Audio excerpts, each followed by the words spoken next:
Good morning, my friends. It's your old pal, Jordan the Lion. Welcome back. It is no dream. You are living in a world where the Philadelphia Eagles are Super Bowl champions. I know, it's crazy, isn't it? How is everybody today? Great, I'm glad to hear it. Well, I have a kind of a crazy day. The girl that I'm seeing, we usually have certain days of the week based on her schedule when we see each other, and her schedule changed, so we're actually going to see each other today. And so I'm going to hop in the shower. I'm going to go vlog what I wanted to vlog today. Then we're going to go over to the mechanic. He's going to work on my car. It should be really simple. I think it's something so easy even I could probably do it. But I saw online that there's one way of screwing it up, and I don't want to take any chances. I think I'd rather just pay $10 to have him do it than screw up the part and have to pay like $100. So I don't think it's my oil filter like my fuel filter like I originally thought it was. I think it's something else. So this should be an easy one, and we'll be on with our day. I think I'm going to take Ja to the park afterward, and then I think I'm going to meet up with her. So I don't know. Maybe I'll vlog some stuff while I'm out with her. I don't know. We'll just see what goes on. We'll see where the day takes us. Daze with Jordan the Lion begins now. Well, good morning, my friend. I was thinking of walking over and doing the vlog real quick, and then I'll take you out because I want to do it before there's people in the parking lot, okay? No spoilers. So I'll be right back in about, I don't know, I'll be back in a few minutes, okay, bud?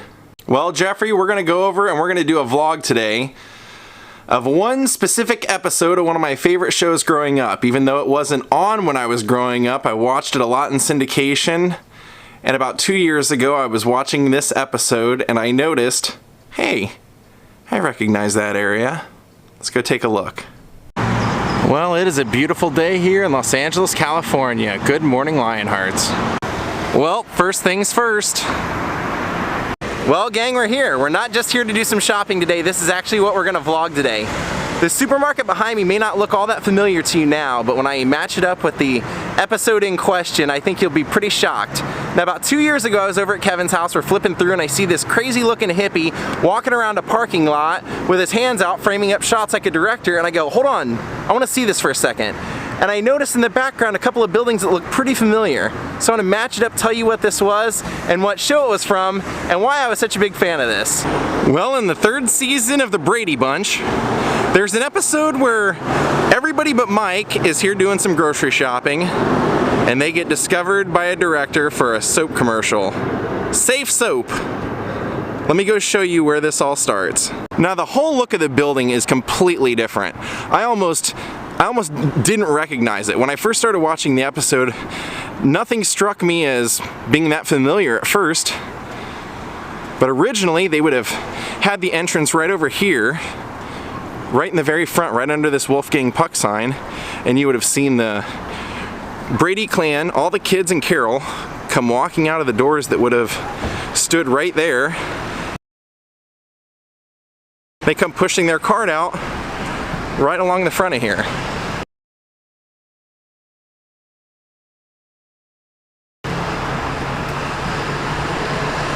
Now you actually see them basically walking the cart along this way. And then the other entrance would have been right here.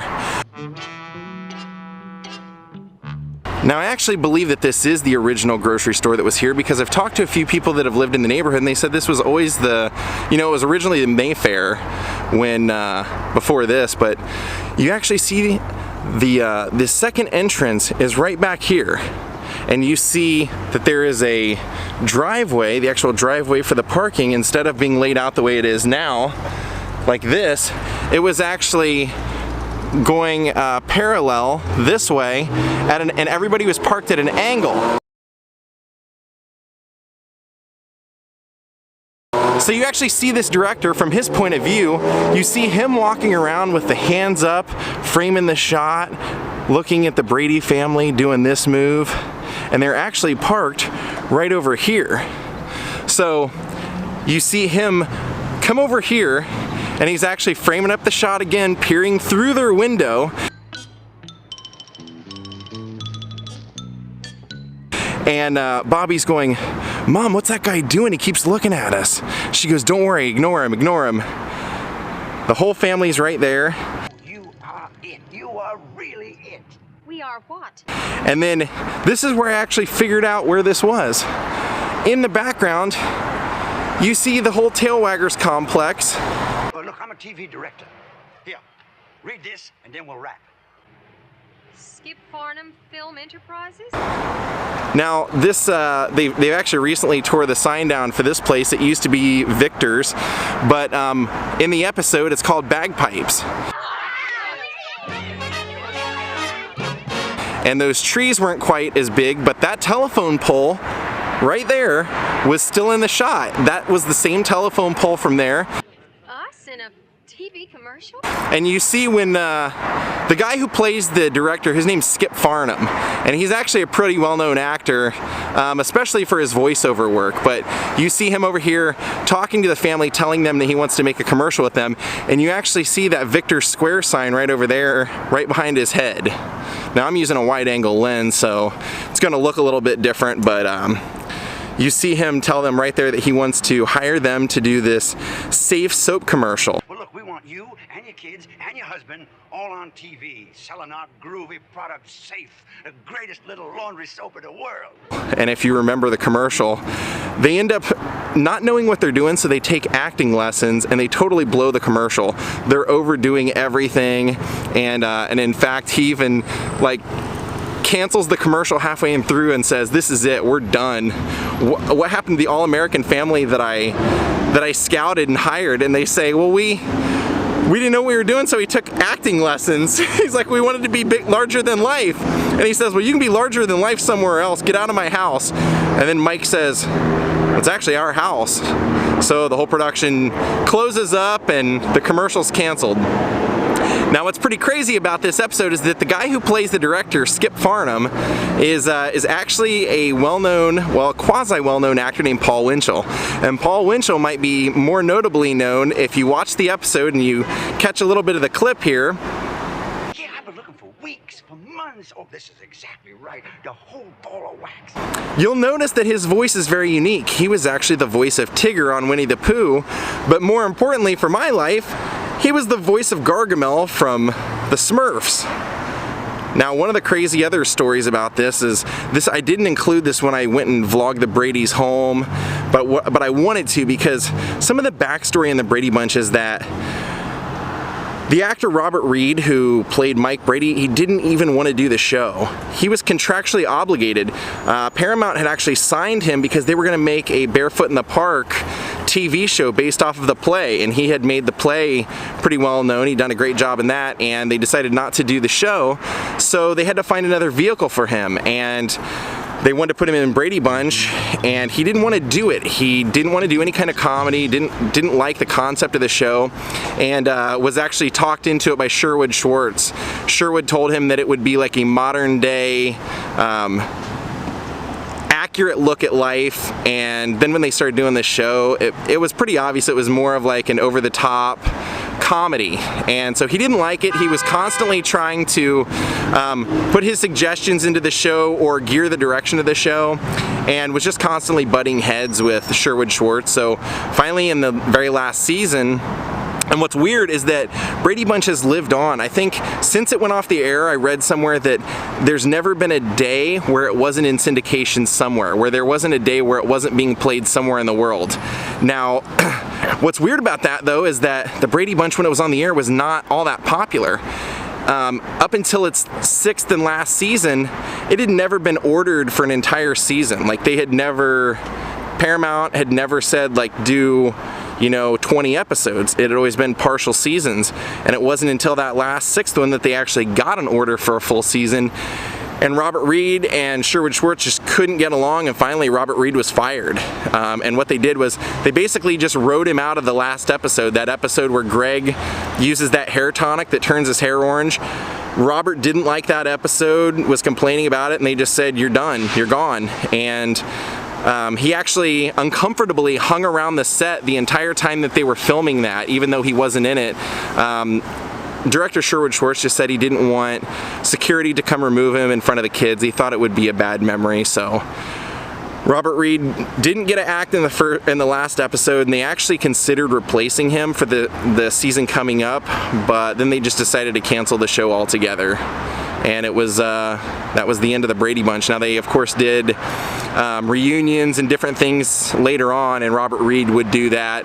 But one of the other things that a lot of people now know about Robert Reed that you didn't know then was that he was a closeted homosexual man. And so early on when they were filming a lot of these episodes, Florence Henderson recounted in interviews that she thought that a lot of the scenes between her and Mike were very awkward, and she didn't understand it. So they actually had a personal conversation, and he confided in her that was the case. And so they would, anytime that there was going to be a hugging scene or a kissing scene or anything where they had to be intimate or close or anything like that, they would actually rehearse it privately before everyone else so that it would look natural.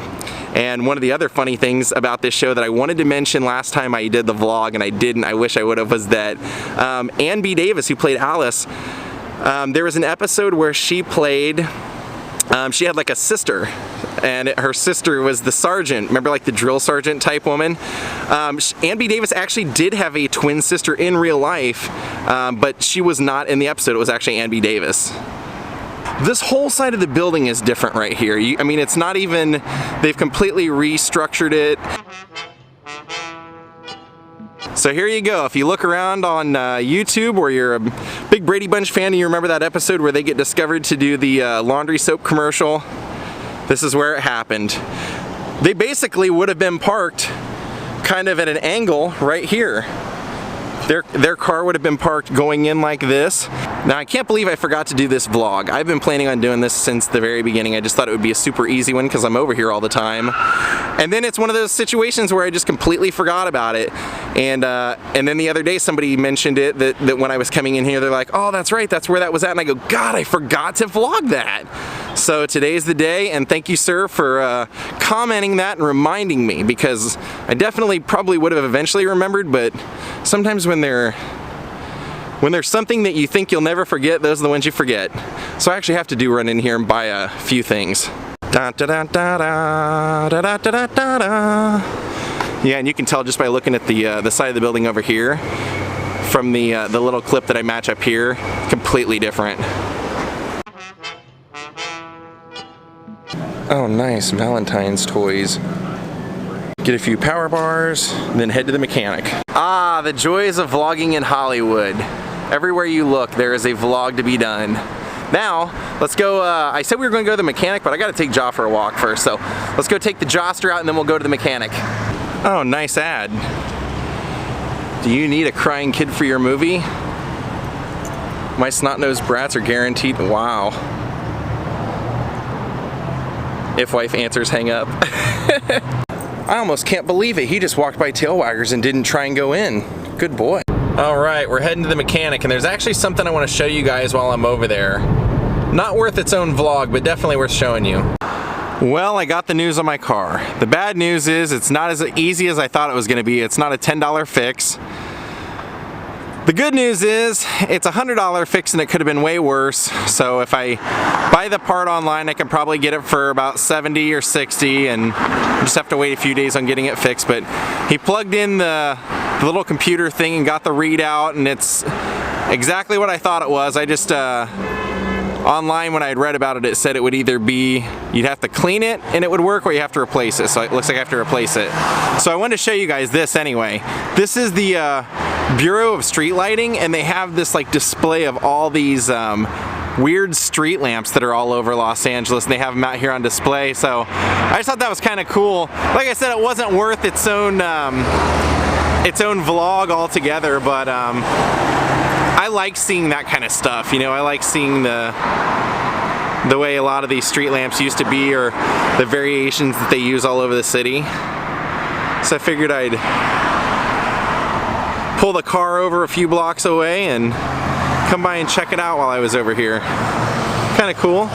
What they should have done, and I noticed they didn't do it, but I would have done it, is down at the very bottom they should have had like a plaque saying what years, or like what distinguishes which ones they would use. See, look at all those. Kind of cool. Oh, that's interesting. I was just walking by and I saw this. Art Cycle. Interesting. That's kind of cool. Looks like it was an old ad for a little art festival of some sort. Nice. I always find this mural amusing. It's Vladimir Putin and Obama having a fencing match, but Putin's got Adidas on and Obama's got Air Jordans. Well, I'll tell you the truth, even though I'm looking at least $100 repair probably. I mean, with him putting it in and buying the part and everything, I'm kind of relieved because my concern was that originally it might be the catalytic converter, and that was going to be like a $2,000 job. So I guess 100 is way better than 2,000. So whatever. I hate cars. I'm wearing them. The Pumas. All right, we gotta pop in Ralph's real quick. I need to pick up some sugar. Boy, they sure do not make it easy finding anything here. Look, over there's the Target they started building 4 years ago, never had authorization to build, and the judge shut them down. So now it's just a half-built Target that they're not allowed to use. We're gonna go drop off some stuff, and we're gonna go meet up with a friend. Actually, I think 2 friends. Well, what is that? Well, I decided to stop off over in the cemetery. No particular reason. I just wanted to take like a quiet, peaceful walk, and I figured I had seen that Judy Garland's grave, they had put up a few plaques and stuff, so I figured I'd come look at it. Now, the very first time that I was here, the doors were locked, and I think the second time I was here, it was finally open, but now I hear that you can kind of leave mementos, or you can, somehow you can book out the spaces in here and you can kind of leave things, so let's go in and take a look. Wait till these guys get done. What? The Carpetbagger? Jordan the Lion? Adam, the worlds have converged. We're visiting Judy Garland. Whoa, LA5 just stopped Adam. Apparently they're big fans of him. He's on the news. Well, we decided to come have a meal at Roscoe's Chicken and Waffles. Our first time here. Actually, none of us have been here before. Well, our food just came. I ordered a leg, a waffle. I figured, you know, you come to Roscoe's Chicken and Waffles, you don't want to order a chef salad, so I got those, and then a mac and cheese. And let's see what these guys got. Chicken and waffles. Is that Kill Bill up there? Alright, my mail came. I got 2 new pairs of sunglasses for Patreons, and I'm actually going to be doing one of these probably tomorrow. And I got something from my Amazon wish list. Let's open it up. Alright, let's see what this one is. Oh, awesome! Book on California. I can't wait. Thank you so much. Let me see who it's from. Aw, thank you, Melissa Baldwin. Thank you for the book. That was so nice of you. Well, gang, time for me to call it a day. Time for my date, and I gotta get ready so I can go out for it. So, I want to thank Shauna Adams for becoming my newest Patreon. I wanted to say that it was really awesome to get to meet the Carpetbagger, Jacob, today. I've been watching his videos for a long time, and we've been, we've been buddies through emails and Facebook and all that stuff, but we never met until today. So it was great to go exploring with him and Adam and have a meal together and just get to hang out and catch up, and yeah, great times. One thing that I wanted to include in today's vlog, Paul Winchell, the man who plays that crazy director in Brady Bunch. As I was talking about that at our lunch, Carpetbagger looked over at me and said, "You know he invented the artificial heart, right? That they implant in the chest cavity?" He was an inventor as well. So how crazy is that? He actually built and has the patent on that artificial heart. What a crazy world. I would not have probably even realized that and been able to put that in the vlog if serendipity hadn't kicked in and I ran into the Carpetbagger today. So have a great night, guys. I'll see y'all tomorrow. Good